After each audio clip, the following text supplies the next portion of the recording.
In this week's episode of Whitetail Cribs, we're headed to Ohio to visit with Randy Kukral, who is a professional bass fisherman by trade. But you get to check out some 200-inch deer he shot back-to-back years, hear the stories, and check out all the bucks he's tagged over the years. Hope you guys enjoy this. Here we go. How you guys doing today?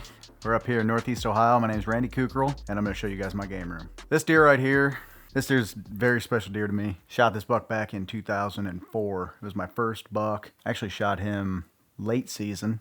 2004, that's a really memorable one because I was with my dad. Next deer we got here, actually, this was the following fall of 2004. This is a unique deer, and it was right when trail cameras just kind of like started to be a thing. I think I had to get the actual film developed. My mom would take my, film and go to, CVS and get it developed, but ended up shooting this deer in gun season. I got in early, and as all the hunters kind of came out, this deer flushed through a funnel, and I ended up shooting him, and he came in, and he was kind of looking right up at me.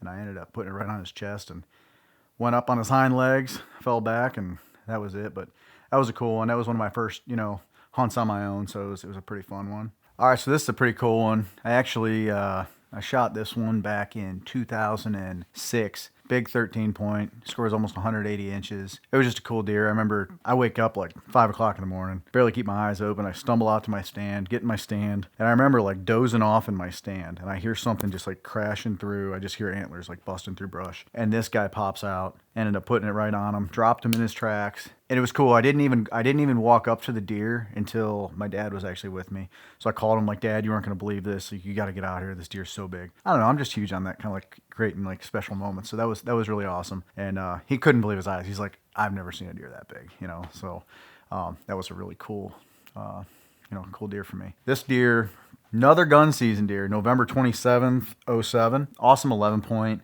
I was actually sitting on a little high spot behind my parents, and this deer comes in, and then he kind of went down in this bottom thicket. I shot and missed. Well, as soon as I shot, I ended up getting another shot at him. He actually ran up the hill to me, stood probably 60 yards away, shot him. He dropped in his tracks.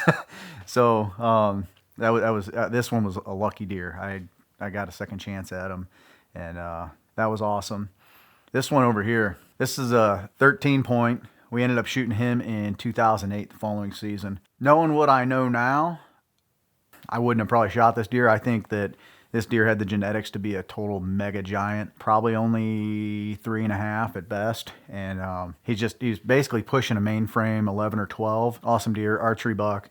That was my first like legit good archery deer that I was able to put on the ground. So that's pretty awesome. This deer actually is a really special deer to me. I shot this buck back in 2009 with my bow. Ended up finding this deer's sheds late season, probably March. Fast forward to the spring, get trail cameras hung. We're dialed in. We're on actually some deer bigger than this that just vanished on us.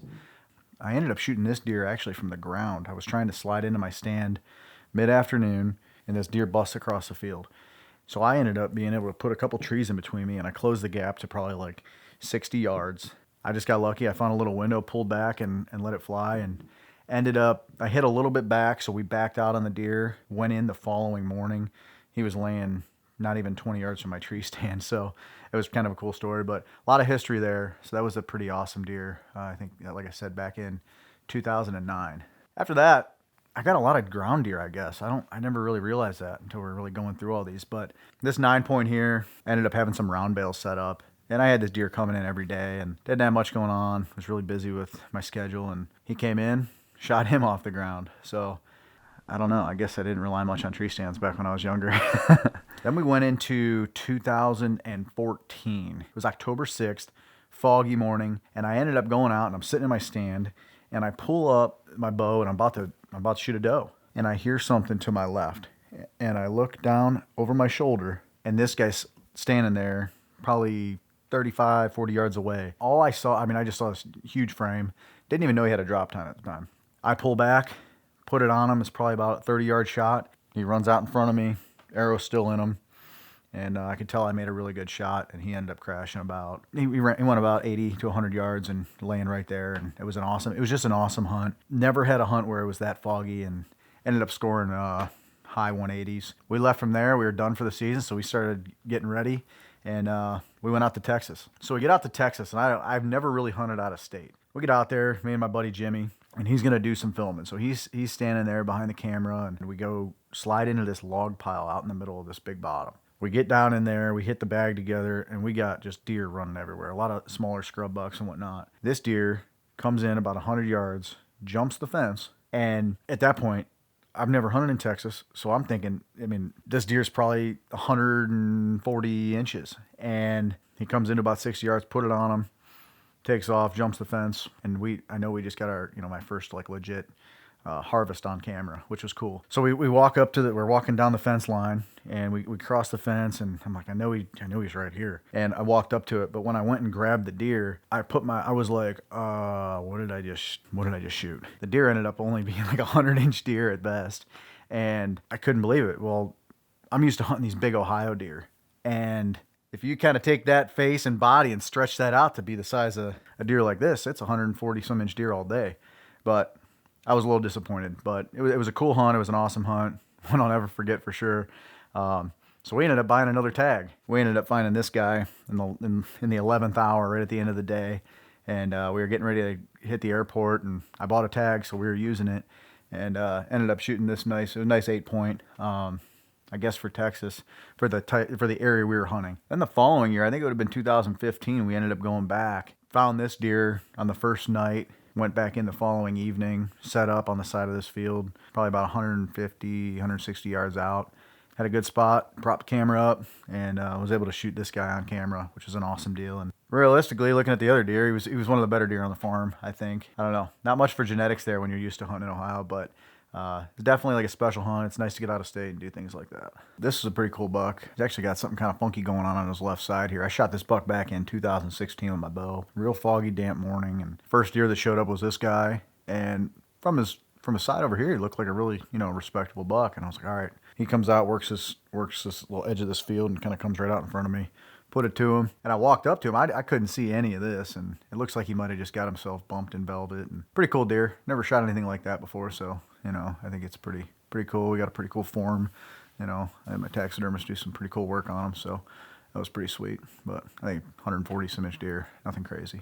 These guys, I ended up harvesting right here off the property. I don't know, we're surrounded by horse farms here, and got a big ridge and valley out behind the place, and I put in a small plot and had these guys coming in actually together. Ended up getting this guy, I believe that was 2018. And this deer actually, he was cool, man. I had a lot more history with this guy. Now we got food plots in our backyard, and it was just cool to be able to shoot a couple of these, respectable deer out of your backyard. Literally, we'd see these deer almost every day. So it was really cool. So this guy right here, I've got a crazy season in 2020. 2020 rolls around, and I ended up letting a buddy of mine slide into this stand. He goes out, gets an opportunity at this deer.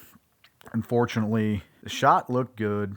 Somehow this deer ends up getting away. So I kept telling him, hey man, go out there and get your deer, go get your deer, go get your deer. And with his schedule and whatnot, he just wasn't able to pull it off. So finally I was like, hey, I'm going out to get him. I'm going to go finish him off. This is too nice of a deer. So I go out there right before dark. Here he comes, right off the top of the ridge, kind of circling down right to me. Well, at the time, luckily, I'm shooting a crossbow. Didn't have to do anything. I just pull up on this guy and just let an arrow fly. I go down, I grab him, and I look at him. I shot the wrong deer. It was his twin. Literally, anyone would have thought it was the same deer. Actually, the deer that I was after was a little bit bigger. This guy ended up scoring about 153. This is where things kind of start to get interesting. We've got 3 giant deer that have been running this area that have now been harvested off the property. Now we've got someone new that I feel like has claimed this territory as his own, and this guy starts to show up. 2021, now we're after an absolute mega giant. He was consistent all summer long. We had mineral sites set up. We had some food plots that he was consistently coming into. At this point, we're kind of just relying on cell cameras. I think I knew every single move. If something walked through that woods, I knew what was going on. I had 2-3 cameras on one tree at one point, just watching every direction. He ended up, kind of getting on a pretty consistent pattern from there on out, going up into a little finger woods and bedding down every morning. And then every evening he was coming out. And there was a guy that actually had this deer on camera every day at about 4:30. Kid that I know that had a little corn pile out, and this deer would come in every day at 4:30 and eat off a corn pile in an area where you could not actually harvest a deer just because it was too small of a block of woods. So I believe it's November 4th. Just dropped my daughter off at school. I get in my stand at about 9 o'clock. Just had pictures of this guy on that camera the night before. So I knew it was like only a matter of time. It's going to happen. These does are going to bring him in, whatever. So I'm sitting there, and at, I think, 9:45, I end up getting a picture of this deer. At that point, I knew he was going the other direction. I got out. I go home. I get in the shower. It's getting a little late, and decide, all right, I'm going to go back to my spot that I've been seeing him near my mineral site where I had a little food plot, and there's a big acorn ridge. I knew if I wanted to go in there and not push all these deer out, I had to, maybe go in a little bit farther and get a little farther ahead, because right before dark, you'd see all these deer hitting the bottom of this ridge where all the acorns were. As soon as I get up in there, we got deer kind of coming through. Small bucks, whatever.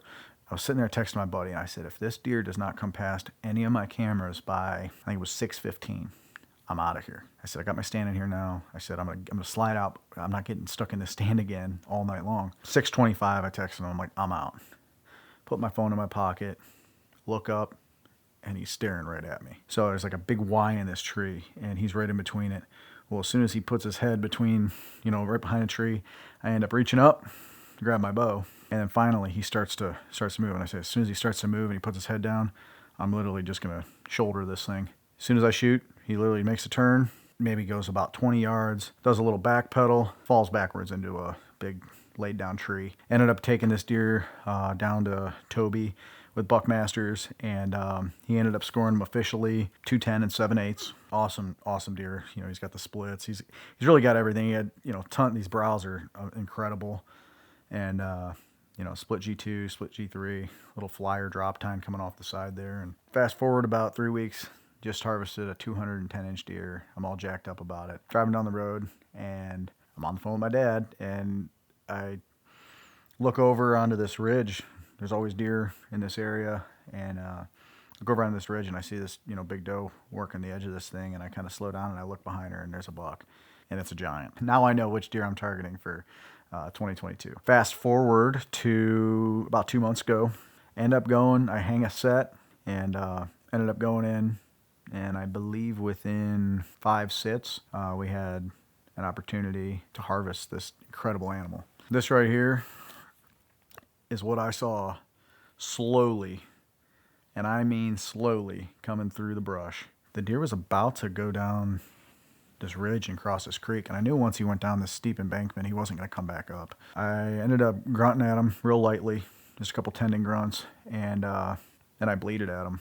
And as soon as I hit that bleat, he stopped. He didn't turn right away. He just kind of stopped and just kind of stood there, and then slowly just turned his back and just kind of looked back at me. And I knew that, I got his attention, but I was like, oh my God, he's got to turn around. And then slowly he just turns around and makes his way in. It felt like forever, but it probably happened really quick.